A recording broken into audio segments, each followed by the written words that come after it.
Hello students, myself doctor Joyanta Bhattacharya. এখন আমি তোমাদের শুরু করছি class 9 geography first chapter, that is India and location. History class 9-এর জিওগ্রাফির প্রথম চ্যাপ্টারটাই হচ্ছে ইন্ডিয়ার সাইজ অ্যান্ড লোকেশন। দেখো, তোমরা কিন্তু ইন্ডিয়াটাকে ভালোই চেনো, কিন্তু থিওরিটিক্যাল ভার্সানে তোমাদের কিন্তু একটু থিঙ্কিংয়ের অভাব আছে। এখানে কিছু আমরা স্ট্যাটিস্টিক্যাল রেকর্ডস তুলে ধরবো, যার মাধ্যমে তোমরা বুঝতে পারবে যে ইন্ডিয়ার যে সাইজটা কতটা এক্স্যাক্টলি, এবং ওয়ার্ল্ড ম্যাপে ইন্ডিয়ার যে লোকেশনটা এক্স্যাক্টলি কোন জায়গায় আছে এবং এর জন্য কি কি সুযোগ সুবিধা ইন্ডিয়া পায়, ইম্পর্টেন্স কি, এগুলো নিয়ে আমরা এই চ্যাপ্টারে ডিসকাশন করব। দেখো, প্রথমেই যেটা বলছে লোকেশন, যদি বলি আমরা ইন্ডিয়ার যে ভাস্ট লোকেশন আছে, এই ভাস্ট লোকেশনের আমাদের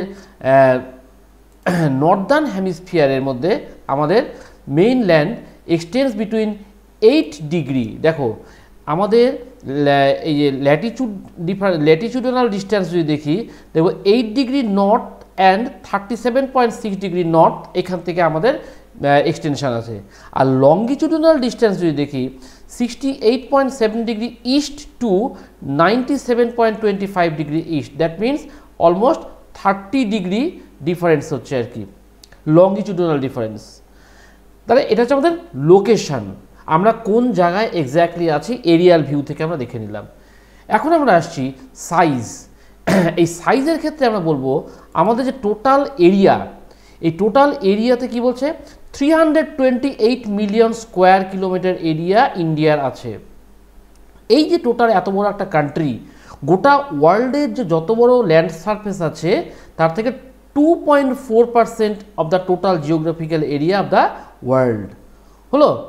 এবার বলছে India is the 7th largest country in the world, mind it, 7th largest. এটা কিন্তু ভালো করে মনে রাখবে, 7th লার্জেস্ট। আমরা আসবো এক এক করে কোন কান্ট্রি কত বড়, একটু পরে সেখানে আসছি। তাহলে এটা কিন্তু একটা অবজেক্টিভ কোশ্চেন হয়, ইন্ডিয়ার ওয়ার্ল্ডের ইন টার্মস অফ সাইজ কত বড়, তাহলে 7th লার্জেস্ট এটা হয়ে গেল আর কি। আর India has a land boundary of about 15,200 kilometer land boundary and the total length of the coastal and mainland মিলে এইটা হচ্ছে আমাদের বাউন্ডারিটা হচ্ছে। এবার দেখো, এই যে বললাম যে 7th লার্জেস্ট, এইখানে দেখো এই যে গ্রাফিক্যাল রিপ্রেজেন্টেশনটা সবচেয়ে বড় আছে রাশিয়া, তারপরে Canada, USA, China, Brazil, Australia, then India. India is the 7th হলো। এবার দেখো, এই যে ইন্ডিয়ার, যদি ইন্ডিয়ার এই ম্যাপটাকে দেখো ভালো করে, এখানটায় দেখো, এখানে এই যে হিমালয়, এই হিমালয়ান যে এক্সটেনশনটা এই পুরোটা অঞ্চল দিয়ে একটা বিরাট কভার করে আছে, একটা ভাস্ট মাউন্টেন। নর্থ আর এখান থেকে নর্থের থেকে পুরো নর্থ ইস্টে চলে যাচ্ছে আর কি মাউন্টেন।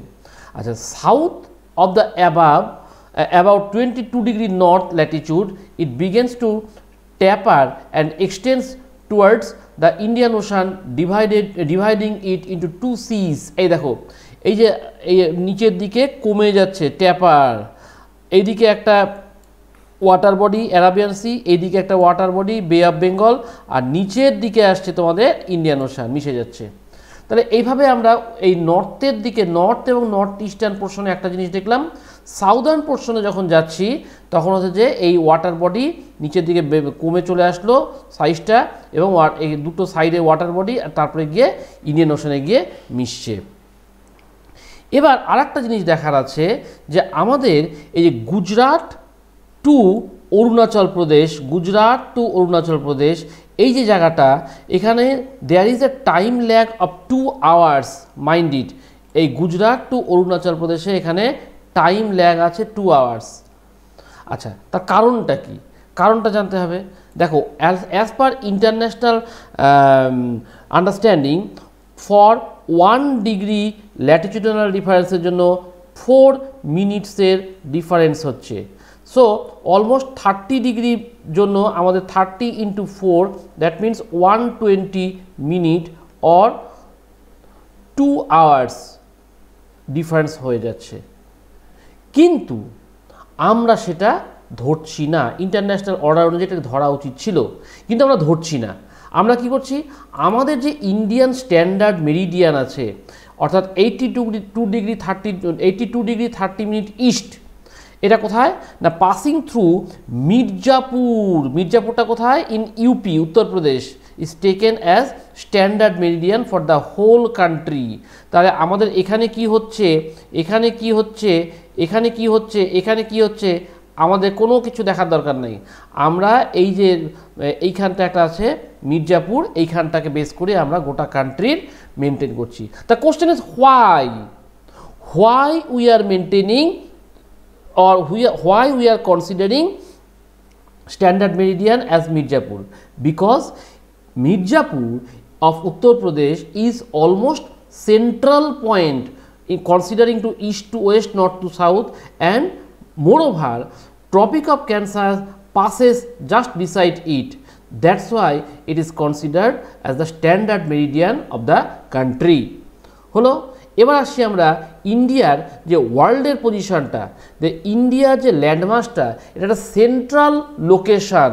দেখো এই যে ম্যাপটা, এইখানটা, এই ম্যাপটা যদি ভালো করে কনসিডার করো দেখতে পাবে যে ইন্ডিয়ার পাশে দেখো এই যে এখানে পাকিস্তান, তারপরে চলে আসলো এই যে Iran, Afghanistan, Iran, Afghanistan, Saudi Arabia, এই যে কান্ট্রিগুলো চলে যাচ্ছে, ইজিপ্ট, সুদান, এই চলে যাচ্ছে। এদিকে যদি আসো দেখতে পাবে ইন্দোনেশিয়া, জাভা, সুমাত্রা, বর্নিও করতে করতে অস্ট্রেলিয়ার দিকে চলে যাচ্ছে, এদিকে চায়না। তো তাহলে এই যে একটা ইন্ডিয়ার যে লোকেশনটা, স্ট্র্যাটেজিক লোকেশন, এইটা কিন্তু একটা বেশ ইম্পর্টেন্ট বিষয়। আচ্ছা, এখানে কি বলছে যে এটা আমাদের এশিয়ান কন্টিনেন্ট যেটা আছে, southward extension of the Asian কন্টিনেন্টে আমরা এখানে আছি। এটা the trans Indian ocean route কি করছে, এটা হেল্প করছে কিসে, which connect the countries of Europe in the west, the countries of east Asia, provide a strategic central location of India. দেখো ইন্ডিয়ার যে লোকেশনটা হচ্ছে, একটা জিনিস বোঝো, অস্ট্রেলিয়া থেকে যখন শিপসগুলো যাচ্ছে ট্রেডিং পারপাসে বা আদার পারপাসে, তাকে কিন্তু ওয়াটার, ফুয়েল কালেক্ট করতে হবে। তারা ইন্ডিয়াকে একটা বেস পয়েন্ট করে নিল। আবার এই এখানটাতে এসে তারা যা যা জিনিসপত্র নেওয়া নিয়ে নিল। আবার ধরো আফ্রিকার থেকে যে জাহাজগুলো আসছে, তারাও এসে ইন্ডিয়াতে বেস করলো, ইন্ডিয়া থেকে ওয়াটার, ফুয়েল এই সমস্ত কিনে নিয়ে আবার অন্যদিকে চললো। তাহলে এটা অলমোস্ট মিডল পয়েন্ট। এই যে ইন্ডিয়ার এই পজিশনের জন্য এখানে বিভিন্ন কান্ট্রিজ যেগুলো আছে, ধরো যে ওয়েস্ট এশিয়ান কান্ট্রিজ যেগুলো আছে, African countries, European countries, western coast, south east and east এশিয়ার কান্ট্রি যেগুলো আছে ফ্রম ইস্টার্ন কোস্টের দিকে, সবাই কিন্তু ইন্ডিয়ার সঙ্গে একটা গুড রিলেশনশিপ মেনটেন করার চেষ্টা করে। তার কারণটা হচ্ছে যে যাতে কিনা ইন্ডিয়ার কাছ থেকে যাওয়া আসার সময় ট্রেডিং পারপাস হোক বা স্ট্র্যাটেজিক পারপাস হোক বা ডিফেন্স পারপাস হোক, আমরা যেন একটু হেল্প পাই। কারণ ওয়াটার বডিজ তো, সেখানে কোনো হেল্পিংয়ের লোক নেই। এটা মাঝখানে একটা পেয়ে গেল, এটাকে সেন্টার করে তারা সব দিকে যাওয়া আসা করছে। কিংবা ধরো কোনো একটা ঝড় উঠে গেল, তখন এসে ইন্ডিয়াতে শেল্টার নিচ্ছে। এই সুবিধাগুলো কিন্তু আছে। এবার আমরা আসছি যে ওয়ার্ল্ডের রেসপেক্টে আমাদের ইন্ডিয়ার যে পজিশনটা, সেখান থেকে দেখছি এই দেখো আমাদের যে আমরা প্রথম থেকে বিভিন্ন কান্ট্রির সঙ্গে অনেক কিছু কমোডিটিস, আইডিয়াস এক্সচেঞ্জেস করি ফ্রম দ্য অ্যানসিয়েন্ট টাইম। অনেক কিছু আমরা এক্সচেঞ্জ করি কমোডিটিসগুলো কবে থেকে, সিন্স অ্যানসিয়েন্ট টাইম থেকে। কী কী যেত, ধরো স্পাইসেস, মশলাপাতি ইন্ডিয়াতে খুব ভালো হয়, মসলিন কাপড়, খুব সুন্দর কাপড়। আচ্ছা, merchandise and were taken from India to different countries. আবার অন্য দিকে দেখো, on the other hand the Greek sculpture আমাদের দেশে এসছে, আর্কিটেকচারাল স্টাইল আমাদের দেশে আসছে। এই যে বিভিন্ন যে আমরা টেম্পলগুলো, কী বলে, মসজিদগুলো দেখি, ডোমস আছে, তারপরে কি মিনারেটস আছে, এগুলো সব ওয়েস্ট এশিয়ার থেকে আমাদের দেশে পাঠানো হয়েছিল কনসেপ্টগুলো আর কি। তাহলে এইভাবে আমরা আমাদের সঙ্গে অন্য কান্ট্রিগুলো খুব সুন্দর একটা এক্সচেঞ্জ করে চলছি আর কি। এবার আসছি আমরা ইন্ডিয়ার নেইবার্সদের সঙ্গে। দেখো ইন্ডিয়ার সঙ্গে অনেকগুলো কান্ট্রির গুড রিলেশনশিপ এবং অনেকগুলো কান্ট্রির নেইবার। দেখো ফার্স্ট যেটা আসছে, আমরা এদিক থেকে যদি শুরু করি, পাকিস্তান। এই যে কোনাটায় এসে টাচ করলো আফগানিস্তান, এখান দিয়ে পুরোটাই চায়না চলে যাচ্ছে, এখান দিয়ে ভুটান আসলো, নেপাল আসলো, এখান দিয়ে মায়ানমার আসলো, বাংলাদেশ আসলো, এখান দিয়ে শ্রীলঙ্কা আসলো, তাহলে এইখান দিয়ে পাশে মালদ্বীপস আছে, তাহলে এতগুলো কান্ট্রি আমাদের অলমোস্ট টাচ করে আছে। ন্যাচারালি এই যে কান্ট্রিগুলো যে টাচ করে আছে এদের কিন্তু একটা ইম্পর্টেন্স অবশ্যই আছে, এবং এক্সেপ্ট পাকিস্তান, ইন্ডিয়া কিন্তু সবার সঙ্গে good and healthy relationship maintain করে চলে, যাতে কিনা আমরা ফ্রেন্ডলি কোঅপারেটিভ থাকতে পারি। আমাদের যখন দরকার ওরা হেল্প করবে, ওদের যখন দরকার আমরা হেল্প করব, এভাবে আমরা পিসফুলি থাকার চেষ্টা করি। এবার দেখো, এই শ্রীলঙ্কার সঙ্গে ইন্ডিয়ার একটা ন্যারো চ্যানেল, যেটাকে বলা হয় Palk Strait and Gulf of Mannar, আর কি মালদ্বীপ আইল্যান্ড যেটা সিচুয়েট আছে লাক্ষাদ্বীপের পাশে, এইভাবে আমরা এদের সঙ্গে রিলেশনশিপগুলো মেনটেন করছি। তাহলে এতক্ষণ যেটা আমি বলছিলাম যে ইন্ডিয়ার যে সেন্ট্রাল লোকেশান, আর কি ইন্ডিয়া কোথায় দাঁড়িয়ে আছে না ইন্ডিয়ান ওশানের উপরে আমরা দাঁড়িয়ে আছি। এই যে ইন্ডিয়ান ওশানে দাঁড়িয়ে আছি এর একটা সিগনিফিকেন্ট, এর একটা বিশেষ স্পেশাল সিগনিফিকেন্স আছে। কারণটা কি দেখো, এই যে ইন্ডিয়ার যে ওশানিক রুটস যেটা আছে ইন্ডিয়ান ওশানের উপরে আর কি, এটা ইউরোপ ওয়েস্ট, এই যে countries of Europe West and the countries of east Asia এদেরকে কানেক্ট করছে। আর কি ওয়েস্ট এশিয়ার সঙ্গে কানেক্ট করলো, আফ্রিকা ইউরোপ এদের সঙ্গে কানেক্ট করছে। আচ্ছা, তারপরে কি ওয়েস্টার্ন কোস্ট যেটা আছে with the south west and the east Asia from eastern coast, এরা কিন্তু আমাদেরকে কানেক্ট করে দিচ্ছে। আর কি হচ্ছে যে আমাদের একটা ভাস্ট কোস্ট লাইন আছে, ন্যাচারাল হারবার্স প্রচুর আছে, মুম্বাই, বিশাখাপত্তনম, চেন্নাই, ত্রিবান্দ্রম, অনেক কিছু আছে আমাদের, যেখান থেকে আমরা খুব ইজিতে trade and commerce carry out করছি। কোথায়? Neighbouring country as well as distant countries, since ancient time থেকে আমরা এগুলো কিন্তু কন্টিনিউ করে যাচ্ছি। তারপরে কি এই যে ইন্ডিয়ার যে পজিশনটা, একদিকে হিমালয়, নিচের দিকে ওয়াটার বডিজ, এটা কিন্তু আমাদের ক্লাইমেটকেও সুন্দরভাবে মেনটেন করাচ্ছে। এশিয়ান যে কান্ট্রিজগুলো আছে তার মধ্যে এই যে এটা ক্লাইমেটটা খুব সুন্দর আমাদেরকে প্রোভাইড করছে। আচ্ছা, তারপরে কি বলছে, ইন্ডিয়ার যত বড় কোস্ট লাইন আছে ওয়ার্ল্ডে, এত বড় কোস্ট লাইন কিন্তু আর কোথাও দেখা যায় না, বিশেষ করে ইন্ডিয়ান ওশানের উপর। আর ইন্ডিয়ান ওশানের উপর ইন্ডিয়ার এত বড় কোস্ট লাইন থাকার জন্যই এই ওশানটাকে নাম দেওয়া হয়েছে ইন্ডিয়ার রেসপেক্টে ইন্ডিয়ান ওশান। তাহলে ইন্ডিয়ান ওশানের যে নামকরণ যেটা হলো সেটা কিন্তু পিওরলি বেসড অন ইন্ডিয়া। বোঝা গেল? এখানে কিছু কোশ্চেন হয়, যেমন ধরো যে why does the sun rises 2 hours earlier in Arunachal Pradesh than the Gujarat, how does it happen? দেখো, গুজরাট এবং অরুণাচল প্রদেশ আমি তোমাদেরকে একটু আগে একটা ম্যাপে দেখালাম। এই যে এখানে দেখো, এই ম্যাপটার মধ্যে এই যে কোথায় অরুণাচল প্রদেশ আর কোথায় গুজরাট, এই এত বড়। তাহলে আর্থের রেসপেক্টে যখন এটা রোটেট করছে, প্রথমে এইখানটা এসে আলোটা পড়ে গেল, তারপরে আস্তে আস্তে যখন এর সামনে আসলো অলমোস্ট 2 hours পরে এখানে এসে সানলাইটটা পড়ছে। তাহলে এই যে সানলাইটটা পড়ছে এইটা কিন্তু একটা মানে নর্মাল কোর্সেই, ন্যাচারাল কোর্সেই হচ্ছে আর কি, যার জন্য অরুণাচল প্রদেশে তাড়াতাড়ি সানরাইজ হচ্ছে অ্যাজ ওয়েল অ্যাজ সানসেটও হচ্ছে। আবার গুজরাটে লেটে সানরাইজ হচ্ছে, সানসেটও হচ্ছে। তাহলে একটা কোশ্চেন এলো যে তাহলে আমরা কিভাবে মেনটেন করব? তাহলে ওদের দেশে ওই অরুণাচল প্রদেশে যদি আমরা আর্লি অফিস স্কুল স্টার্ট করে দিই, তারপরে গুজরাটে লেটে স্টার্ট করব, লেটে এন্ড হবে, তা আমরা করি না। তার কারণ in order to maintain national unity, integrity, sovereignty, Brotherhood, আমরা সিঙ্গল স্ট্যান্ডার্ড টাইম ধরে নেই, ইন্ডিয়ান স্ট্যান্ডার্ড টাইম, যেটা কিনা আমরা বললাম এই মির্জাপুরের এখান থেকে যেটা পাস হচ্ছে সেইটাকে আমরা ধরে নিচ্ছি।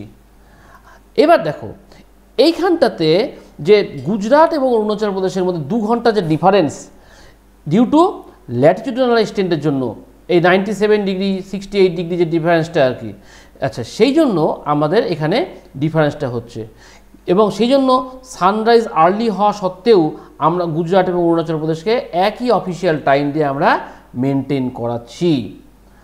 আর একটা জিনিস দেখো যে ইন্ডিয়া যে এই যে 28°30°, 28°30' ইস্ট এটাকে ধরলো অ্যাজ এ স্ট্যান্ডার্ড মেরিডিয়ান, কেন ধরলো?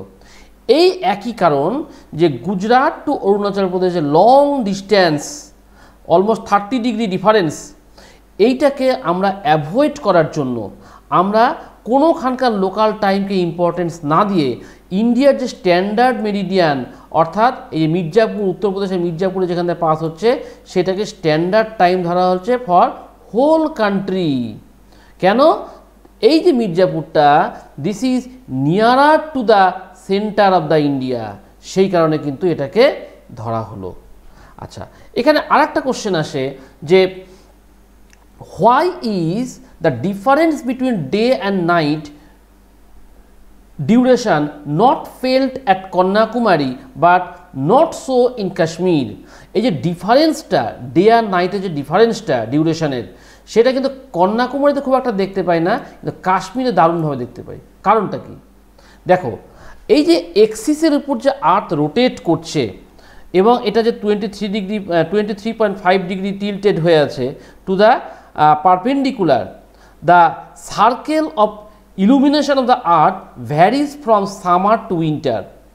At the equator, it does not cause any time difference. At the equator, mind it, equator e kono time e difference hocche na between day and night throughout the year, but north or south of it, the duration vary.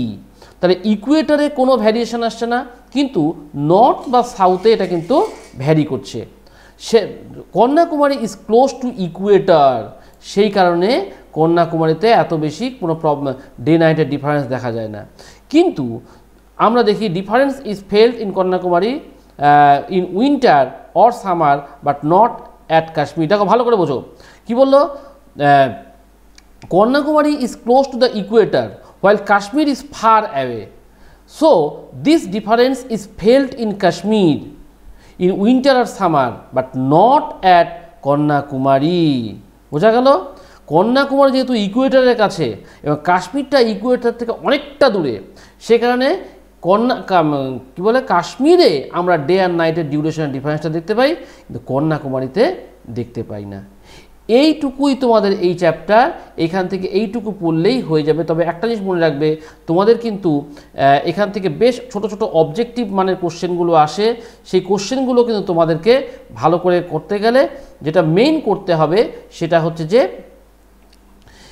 Line ধরে ধরে তোমরা কিন্তু objective প্রশ্ন বের করবে। কত degree Latitude, কত degree লংটিটিউড, Arunachal কোথায়, গুজরাট কোথায়, সেখান থেকে আমরা যাচ্ছি যে আমাদের স্ট্যান্ডার্ড মেরিডিয়ান কোথা থেকে ধরা হচ্ছে। এইরকম ছোট ছোট প্রশ্ন কিন্তু তোমরা খাতায় রেডি করে রাখবে, যাতে কিনা 1 মার্কস বা MCQ আসলে তোমরা সহজেই করতে পারো। এই হচ্ছে আমাদের একদম one shot brief chapter discussion, একদম ছোট চ্যাপ্টার, এক্ষুনি হয়ে যাবে তোমাদের আর কি। আশা করি চ্যাপ্টারটা ভালো লেগেছে এবং অবশ্যই তোমাদের মতামত জানাবে কমেন্ট বক্সে গিয়ে। চ্যাপ্টারটা, আমার চ্যানেলটাকে সাবস্ক্রাইব করতে ভুলবে না, কিন্তু লাইক করবে এবং বন্ধুদের মধ্যে শেয়ার করবে। Thank you.